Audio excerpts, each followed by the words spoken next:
My name is Jeremy Burkholder and I manage the Network Operations Center at Eagle Communications. My job at the Network Operations Center is ensuring that we've got the right members of the Eagle team involved in supporting our customers, resolving their issues, and making sure we meet their needs long term. Service to me is understanding my customers' needs and ensuring that we're meeting them, as well as ensuring they have a reliable product on a day-to-day basis. The favorite part of my job is when I get the opportunity to work with the great team we have at Eagle to exceed the customer's expectations and showing them what an employee-owned company can do. When you're looking to let people know about your garage, yard, or estate sale, we are here for you. Fill out the garage sale form on HaysPost.com before noon on Wednesdays. We'll then advertise it for you free of charge on Hays Post. With our interactive maps, the buyers can follow directions right to your location. This service is brought to you by Remax Pro Real Estate of Hays, Nextech Wireless, Northwestern Printers, Coldwell Banker Executive Realty of Hays, Midwest Energy, Eagle Communications, and HaysPost.com. Eagle Community Television presents Community Connection with your host, Mike Cooper. Hello and welcome again to Community Connection from Eagle Community Television. Thanks for watching. Thanks as always to the producer and editor of our series, Brandon Cooley from Eagle Community Television. We're on the campus of Fort Hays State University today with the Director of Grounds, Custodial, and Other Services, Jim Schreiber, our Community Connection. Well, Jim, let's first of all qualify. What are other services here? Other services, Mike. Well, I have the good fortune of working with various departments other than grounds and custodial. One of those is our shipping and receiving department, our mail center, our environmental safety office, university printing services, motor pool. So it's a nice variety of and interesting departments. What a laundry list, Jim. Definitely, but it's a lot of fun working with all those folks. All right, first question, obviously, how do you and the employees cope with this extreme heat that we've been experiencing? Yeah, our environmental safety officer is really good about keeping track of that, Mike. Make sure our staff, especially in the afternoons, that they be very well aware of the need for breaks, a lot of fluids to intake and that kind of a thing. And so far they're managing, doing a really good job. We haven't had any issues, thank goodness. But again, a lot of our staff that work outside are experienced and they do know kind of how to manage that and how to go about dealing with the heat. And maybe you quit a little earlier, or start a little earlier and quit. Yeah, we're on summer hours. Yeah, actually we're working 9-hour days. That group they work from 7 a.m. to 4:30, and then I think it's 7 to 11 on Fridays. What are we talking about as far as employees? You've got some veterans, obviously, in the departments? Yes. Yeah, in fact, the department, it's headed up by a couple of gentlemen, Alan Rohr and Dean Dreiling, who both have a number of years here in that capacity. And they each have about 4 or 5 staff members. And then we have a lady, Donna Augustine, who manages our greenhouse, and she works for Alan. She has a crew of about 2, plus a number of students. Mm-hmm. So I think the total number in the grounds is about 12 full-time staff, and then 4 or 5 students. And you're able to employ some students so they get some college work as well definitely. As earning some money for college. You bet.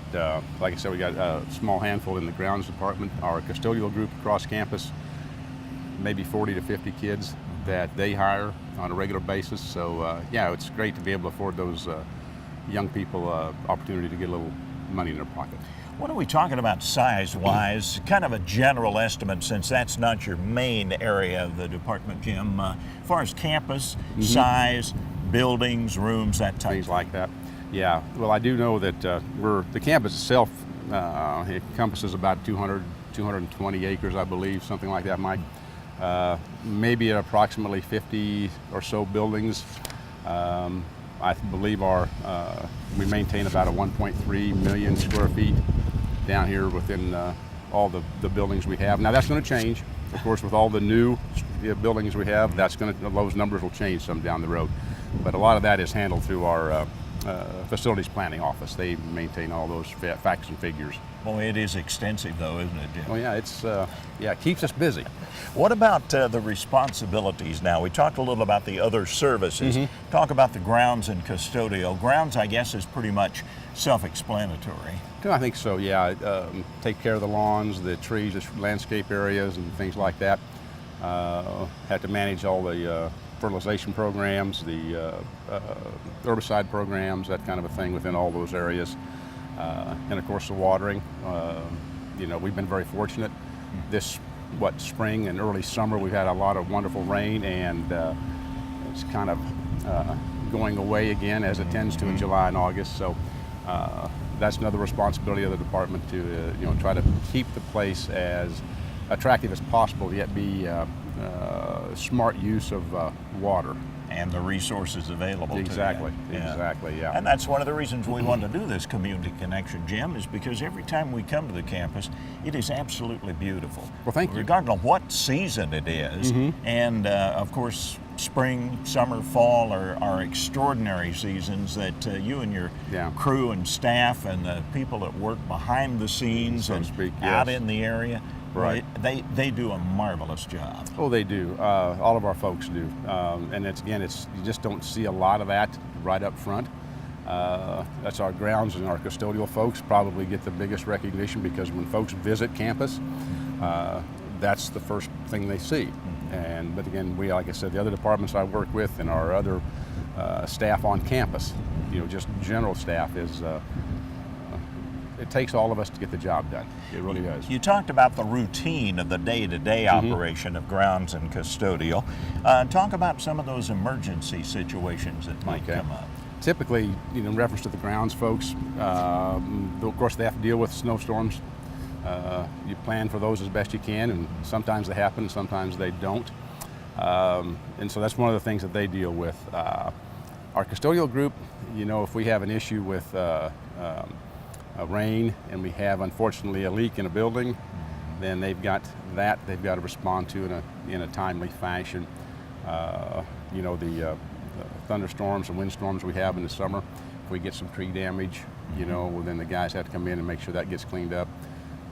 So there's it's just one of those things that pops up, and we have a really good bunch of folks that will respond and get it taken care of. I remember that big windstorm we had that damaged so many of the trees here on campus. And like in just a few days, a massive number of trees and damage that was done. Right. But boy, it was cleaned up in a hurry and ready to go. Yeah, that's the challenge that they accept, I guess, and they've done it enough. They have a pretty stable routine on how to go about it in an efficient manner. Yeah. How about the grounds and custodial crew as it relates to the new construction on campus? As you say, Jim, there are going to be some changes made. Definitely. Well, a lot of times on the exterior of the buildings, for example, Mike, our crew usually doesn't anymore do that landscaping. That's contracted out, so works very well for us. Once the buildings become ours, then our custodial staff can get in there and begin. Their first thing they typically do is floor care. If they need to have waxing done and things like that on the floor, they get that all prepared and ready for the classes to begin. So that essentially how it affects our group is either just once the exterior is finished, we get into maintenance mode. The interior, of course, we have a little prep work to do with our custodial group, and they move in and take care of that before all the residents move in. And that custodial group is outstanding too, because when we walk into the buildings here on campus, Right. and we've been in most of them during our time, I guess, they are just immaculate. I mean, it's amazing. Well, I will definitely pass that on. We have a really great organization, and it's kind of, if I may, divided up. We have a group up here in the academic area. It's headed up by Vicki Fisher. We have a group that maintains our residential life halls, headed up by Luke Deppenbush. Mr. Keith Beaker manages the operations out at Gross Cunningham, and James Helgett works with the group on campus and out at Sternberg. So those folks really play a huge part in keeping the buildings attractive and looking really good. And an excellent job with 5,000-6,000 people on a daily basis using the facilities. Yeah. Definitely, yeah. It gets, so when the classes begin, it'll get busy, but actually something we look forward to. How about water use? That's something that's got to be a concern to you. As you mentioned, we started off with some really good rains in the spring and such, and timely rains, as a matter of fact. But then again, we get into the hot summer months. How does the university respond to water use? All right, well, let's begin first with the exterior. Majority of our watering is done through we have campus water wells. that provide the majority of that water, and we are governed by the Department of Ag, Division of Water Resources, on how much we can use in a year's time. On the interior, we've got a lot of water saving devices, if you will, similar to what we may have in our own home. Low flow toilets, low flow urinals, things like that help to save that or reduce that water use over time. So that's pretty much what we've got a reclamation tank over here that collects water from the ice machines in the Union, considered an affluent source. I believe that was I don't remember how big that, but I think that was a 5,000 or 6,000 gallon tank. And so we can use that water also that's reclaimed from the condensation off the ice machines. That's amazing. Yeah. So, and that's been in place for a number of years. Of course, now we're hearing the chimes on a regular basis here at the university. You talked about the grounds itself, and we are in the west side of Picken Hall here at the Rose Garden. Tell us a little about this rather famous part of campus. Yeah, from my understanding, that was created back, I believe it was the late 50s, early 60s, as a true memorial garden. And by that I mean folks were encouraged to donate a rose in memory of a loved one or a good friend. And that was, I believe at that time, was tracked or kept records as to who donated and who it was donated for. And then over time it's just evolved. It's still referred to as sometimes a memorial rose garden, sometimes just the rose garden. But we've maintained it almost in its original shape since that time. And hopefully it'll continue on for some time. Well, it's an amazing part of the campus again, and just one of those little areas that makes such an attractive overall facility here at Fort Hays State. Oh, definitely, yeah. And I think all of our people take a lot of pride in the appearance. I really do. We make it a point every time we get a little compliment, we'll pass it down the ranks to those that actually do the work. And so it's always nice to get some recognition down to those folks. Well, we appreciate you passing those along, because as we say, sometimes we don't see the people who are mowing the grass or cleaning the buildings or maintaining and repairing and all of the things that go into definitely. Yeah, it's there's a lot of us that it takes a lot of us to operate the place, keep the place going. 11 years as director now, huh? Correct. Time flies. What got you into this work? Well, way back when, I needed a job, just like so many of us needed a job, and I was fortunate enough to get hired on here in 1979 in the grounds department, and since then it's just been a fun experience. You settled in, and I'm still here. Tell me about your association with Fort Hays State. Did you go to school here? Do you have any connections with the campus? Definitely. Both my wife and I, we went to school for a couple of years at Garden City Junior College. Community college now. And then we decided to come to Hays because it's only about 50 miles from home. And we both have a degree from here. My wife taught for many, many years in the local school district. And I did a little bit of different jobs around town till I landed one here. And so yeah, I went to school here and stayed. Well, at what was once Felton Middle School and now Hays Middle School. Mrs. Schreiber and I had a long association, I think. Yes, and she always enjoyed it. And it was always Mrs. Schreiber, too. I don't know what that was, but I wanted to make sure that it was always Mrs. Schreiber. Yeah, and she still gets referred that way to some of her ex-students. As well she should, no doubt about it. Talk a little about the overall campus approach for the grounds department. I'm seeing a lot of pride. I mean, you can come to a job, you can do the work and such, but it seems to me like with the effectiveness of the grounds, the custodial and such, people are really taking pride in their work. Oh, I think I would agree, Mike. And I think it goes back partly at least to their work ethic and the idea of wanting to do a good job. That's just how we were raised. Yeah. And you can see that because it's I don't have to continually remind folks of our what we want to accomplish and our roles and our goals. They do that themselves, and I think that's a lot of just that self-worth and that desire to do good work and make everything look nice. I really do. Jim, we appreciate your efforts, your work as definitely. director.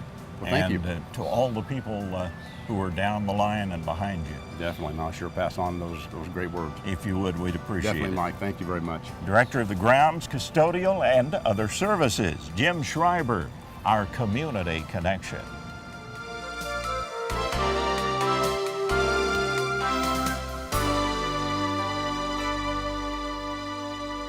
Hi, I'm Jeremy McGuire. I'm an account executive with Eagle Marketing Solutions. On a typical day, I'll come in and I'll check my calendar, check my appointments, prep all my stuff for those appointments, and then look at who else I can help out, and then I start my day. Clients want to know that you are there for them, even if you're just checking in and saying, hey, and how are things going? What I enjoy most about my job is the people. Not only the people that I work with here at Eagle Communications, but also the people that I get to work with out in the community and find marketing solutions that work for them.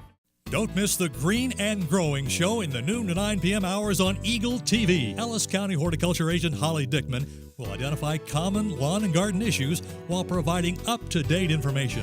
Watch weekdays in the noon to 9 p.m. hours on Channel 14 or 614. Green and Growing, brought to you by Riedel's Garden Center, a full-service garden center west of Hayes on Highway 40, and Eagle TV.